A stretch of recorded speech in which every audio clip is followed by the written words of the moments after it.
Hello friends, welcome to Lakshmi homely kitchen. இன்றைக்கி நம்ம சேனலில் மாம்பழம் வச்சு ரொம்ப சுவையான அப்பம் எப்படி செய்கிறதுன்னு பார்க்க போகிறோம். நம்ம வீட்டில் இருக்க குறைஞ்ச பொருட்களை வச்சு ரொம்ப சுலபமாக செஞ்சு முடிச்சிடலாம். இனி குழந்தைங்க ஸ்நாக்ஸ் கேட்டாங்கன்னா இந்த ரெசிப்பியை சட்டுன்னு செஞ்சு கொடுங்க, ரொம்ப விரும்பி சாப்பிடுவாங்க. வாங்க இந்த சுவையான அப்பம் எப்படி செய்கிறதுன்னு வீடியோக்குள்ளே போய் பார்க்கலாம். வீடியோக்குள்ளே போகிறதுக்கு முன்னாடி நீங்கள் நம்ம சேனலை ஃபஸ்ட் டைம் பார்க்குறதா இருந்தால் மறக்காமல் சப்ஸ்கிரைப் பண்ணிக்கோங்க. பக்கத்தில் உள்ள பெல் ஐக்கானை கிளிக் பண்ணி ஆல் ஆப்ஷனையும் கொடுத்துக்கோங்க. வாங்க இப்போ நம்ம வீடியோக்குள்ளே போகலாம். ஃபஸ்ட்டு நம்ம இந்த ரெசிபி செய்கிறதுக்கு மாம்பழம் கட் பண்ணி எடுத்துக்கலாம். நான் இன்றைக்கி 1 கப் அளவுக்கு மாம்பழத்தை கட் பண்ணி எடுத்துருக்கேன். இதை ஒரு மிக்ஸி ஜாரில் சேர்த்துக்கிறேன்.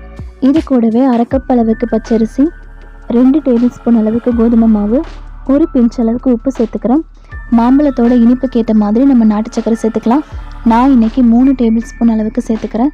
உங்கள் இனிப்புக்கு ஏற்ற மாதிரி பார்த்து சேர்த்துக்கோங்க. இதை நம்ம தண்ணி எதுவுமே சேர்க்காமல் லைட்டாக அரைச்சி எடுத்துக்கலாம். இந்த அளவுக்கு அரைச்சதுக்கப்புறமா இது கூட கொஞ்சமாக பால் சேர்த்து மறுபடியும் லைட்டாக அரைச்சி எடுத்துக்கலாம். இப்போ நம்ம இதை ஒரு பவுலுக்கு மாற்றிக்கலாம். இந்த அளவுக்கு இருக்கிற மாதிரி பால் சேர்த்து கலந்து எடுத்துக்கோங்க. ரொம்ப திக்காகவும் இல்லாமல் தண்ணியாகவும் இல்லாமல் அடை பதத்துக்கு எடுத்துக்கோங்க.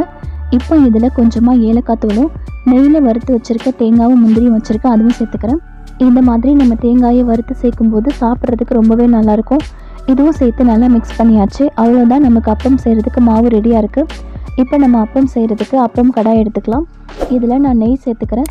நெய்க்கு பதிலாக நம்ம ரீஃபைண்ட் ஆயில் இல்லைன்னா தேங்காய் எண்ணெயில் செய்யலாம், ரொம்பவே நல்லாயிருக்கும். இப்போ நமக்கு நெய் நல்லா சூடாகிடுச்சு. நம்ம ரெடி பண்ணி வச்சுருக்க மாவு சேர்த்துக்கலாம். கொஞ்சம் கொஞ்சமாக சேர்த்துக்கோங்க. அடுப்பை மிதமான சூட்டில் வச்சுட்டு நம்ம வேக வச்சு எடுத்துக்கணும். அப்போ தான் நமக்கு நல்லா வெந்து வரும். இது ஃபுல்லாகவே நம்ம மாவு சேர்த்ததுக்கப்புறமா ஒரு மூடி போட்டு மூடி வச்சுட்டு 2 நிமிஷம் வேக வச்சு எடுத்துக்கலாம். அதுக்கப்புறம் நம்ம இதை திருப்பி போட்டுக்கலாம். இப்போ நான் இதை ஒரு மூடி போட்டு மூடி வச்சுக்கிறேன். இப்போ நமக்கு ஒரு பக்கம் வெந்துருச்சு. இதை திருப்பி விட்டுடலாம்.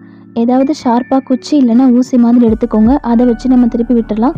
இதை ஃபுல்லாக திருப்பி விட்டதுக்கப்புறமா மறுபடியும் ஒரு மூடி போட்டு மூடி வச்சுட்டு 2 நிமிஷம் வேக வச்சு எடுத்துக்கலாம். இப்போ நமக்கு 2 பக்கமும் நல்லா பொன்னிறம் ஆயிடுச்சு. இதை எடுத்து வச்சிடலாம். அவ்வளவுதான், சுவையான மாம்பழ நெய்யப்பம் நமக்கு ரெடி ஆகிடுச்சு. இந்த ரெசிப்பியில் நம்ம மாம்பழம் சேர்த்து செஞ்சுருக்கிறதுனால இதோட டேஸ்ட்டு ரொம்பவே டிஃப்ரெண்ட்டாக சூப்பராக இருக்கும்.